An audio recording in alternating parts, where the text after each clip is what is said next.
The Mystery of Chicky.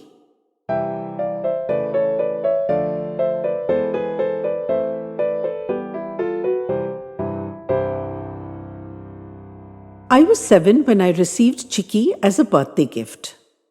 Now, don't you start about irresponsibility, and people shouldn't give living creatures as gifts to anybody, especially to kids. I know all about that. I know folks aren't always prepared to look after them, and they often get wickedly abandoned. But that wasn't the case here. First, we lived in the countryside, surrounded by every domestic animal you can think of. Dogs, of course, cats, ducks, cows, horses, chickens, and pigs. So animals were part of my life. I knew how to look after them, nurse them when they were sick, and groom them every day. Second, I'd been begging for a horse of my own, or a dog, or even a pig, but mine, not a family pet, and not a working or breeding animal. Such a frivolous creature as a pet is not the way on a farm. Joker followed Dad everywhere, but he was a working dog. And Tammy always hung around in whatever room Mum was in, but she was a champion mouser, which is why she was bedded down in the kitchen at night. My sister loves the ducks, but she marshaled them every day in and out of our vegetable patch, where they ate all the invading bugs and insects. I was responsible for the hen coop and did my duties unfailingly. But those chickens didn't fill my soul. To have such a powder puff as a purely pet creature was considered a ridiculous indulgence. But what can I say? I craved indulgence. I was 6 years old. Anyhow, short story long, I received Chikki as a birthday gift. No cardboard carton with fancy gift wrap and elaborate satin bows hinting of exciting secrets inside, like in the movies. After I'd done my early morning chores and enjoyed my birthday breakfast, Mum and Dad exchanged conspiratorial grins, and Dad glanced approvingly at my sister, who left the table and ran back a few minutes later with a bit of yellow fluff in a wicker basket. I was crushingly disappointed, but tried manfully not to show it. A chicken? I already looked after dozens of those. That's when the chicken made a most un-chicken-like sound, and I went scrambling around the table in paroxysms of delight. That's how Chikki got his name. His ancestry must be particularly tangled, because other than his distinctive yellow color, he has no recognizable lineage. His is not the face to draw even the smallest number of ships. But that's because the best part of him is not visible to the casual observer. Sometimes, the first we'd know a person or animal was sick or injured was that Chikki would attach himself to them. He'd have sensed something, or smelt, or heard. What it was we've never discovered. But he knew you were sick before you knew it yourself, and he'd stay beside you till you got better.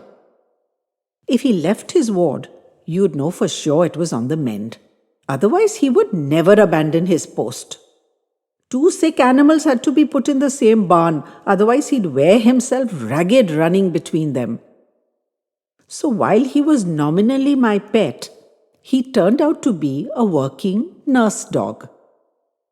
Once I'd got into a particularly nasty altercation with a rooster in the henhouse, and in fleeing those vicious claws and beak, I'd stumbled all over the fluttering, squawking chickens, and despite being normally sure-footed, had wound up measuring my length in the muck. Picking up myself and my bruised pride, I'd finished my work, muttering darkly at the rooster as he ruffled his wings angrily at me from his perch. From the next day, Chikki, normally one to be always coming and going, started dogging my footsteps. Would not leave me for a second. I remember Dad setting me up on the kitchen table and questioning me, where did it hurt? I kept saying nothing was wrong, and I wasn't fibbing. Dad started examining me limb by limb, and when he reached my foot, and pulled off my sturdy lace-up boot, I winced. Chikki confirmed the diagnosis with a flurry of licks. There was no swelling or anything to indicate it, but there was indeed a hairline fracture, which must have resulted from my dust-up with the rooster. How Chikki knew that is more than I can say. Dad said he'd headed off many a problem at the farm with his early warning system, and he blessed the day he'd brought him home for me. Chikki had another idiosyncrasy. He needed vacations. Since he was always on his self-imposed duty, he needed to recharge his batteries periodically. And so, every now and then, he disappeared. Have you any idea how difficult it is to hide from a normally inquisitive boy who knows his surroundings well? Till Chikki came into my life, I'd considered myself the expert on hiding places. But Chikki out-hid me in style. The first few times he disappeared, I went looking for him in panic, thinking him sick or lost or injured. The next few times I went looking in puzzlement. How could he possibly have found hiding places that I didn't know of? But he came home only when he was good and ready and not before. So I learned to accept his disappearances and stopped going out looking for him. So when he went off this time, I shrugged and carried on. That night, I didn't sleep well.